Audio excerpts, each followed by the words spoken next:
करते हैं आज द्विध्रुव के बारे में। द्विध्रुव के बारे में कि द्विध्रुव होता क्या है। तो सबसे पहले हम बात करते हैं द्विध्रुव का निर्माण कैसे होता है। तो द्विध्रुव का निर्माण करने के लिए हम दो आवेश लेते हैं। आवेश का परिमाण आपस में क्या होता है, बराबर होता है, लेकिन उनका साइन क्या होता है, अलग अलग होता है। एक प्लस होगा तो एक क्या होगा, माइनस होगा। जैसे मान लेते हैं कि यह मेरा प्लस क्यू आवेश है तो दूसरा क्या होगा, मेरा माइनस क्यू आवेश होगा, क्योंकि इसका जो परिमाण है वो क्यू है, इसका भी परिमाण क्या है, क्यू है। इसका जो साइन है वो प्लस साइन है, इसका साइन क्या है, माइनस है। यानी कि ये कौन सा चार्ज है, तो निगेटिव चार्ज है। कौन सा चार्ज है, निगेटिव चार्ज है। और ये जो मेरा कौन सा चार्ज है, पॉजिटिव चार्ज है।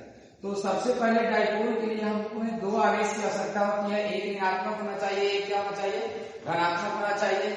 और यदि हम बात करते हैं दोनों का परिमाण क्या होना चाहिए, बराबर होना चाहिए।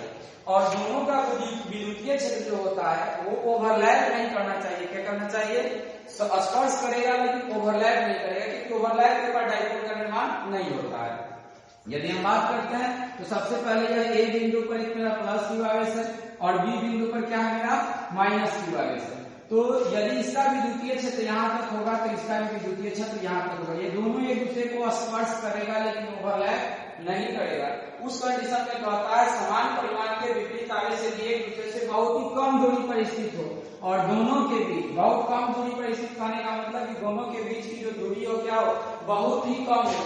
और दूरी यदि बहुत कम होगा तो उस कंडीशन में मेरा क्या होता है, डाइपोल का क्या होता है, निर्माण होता है। समान परिमाण के विपरीत आवेश यदि एक दूसरे से अल्प दूरी पर स्थित है तो उस कंडीशन में द्विध्रुव का क्या होता है, निर्माण होता है। और द्विध्रुव का यदि हम मान लेते हैं ये मेरा डाइपोल बन रहा है, ये द्विध्रुव यदि बन रहा है तो एक ध्रुव मेरा ए बिंदु पर होगा और दूसरा ध्रुव क्या होगा, बी बिंदु पर होगा।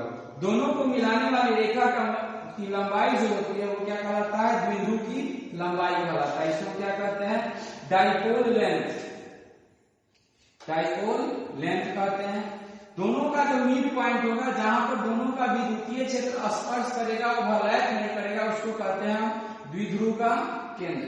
द्विध्रुव का केंद्र कहते हैं, द्विध्रुव का केंद्र कहलाता है। कहां, जहां दोनों का विद्युतीय क्षेत्र स्पर्श करता है, ओवरलैप नहीं करता है, उस पॉइंट को क्या कहते हैं, द्विध्रुव का केंद्र कहते हैं। ये डाइपोल लेंथ कहलाता है। इसे 12 से क्या कहता है, सूचित किया जाता है। तो द्विध्रुव का निर्माण होगा, दो ध्रुव बना मेरा एक ए और एक क्या बना, बी।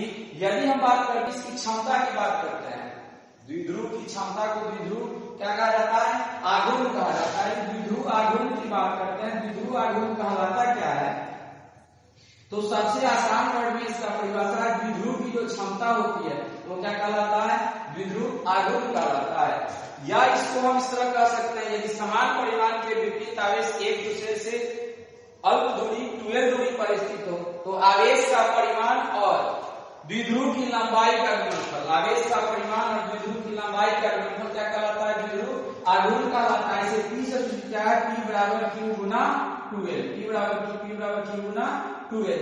यह कौन सी राशि है, तो यह एक कौन सी राशि है, सदिश राशि है। कौन सी राशि है, सदिश राशि है।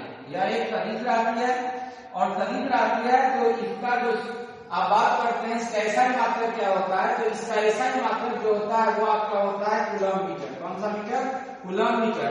और इसकी बीमा जो होती है, बीमा होती है APL। बीमा क्या होता है, APL।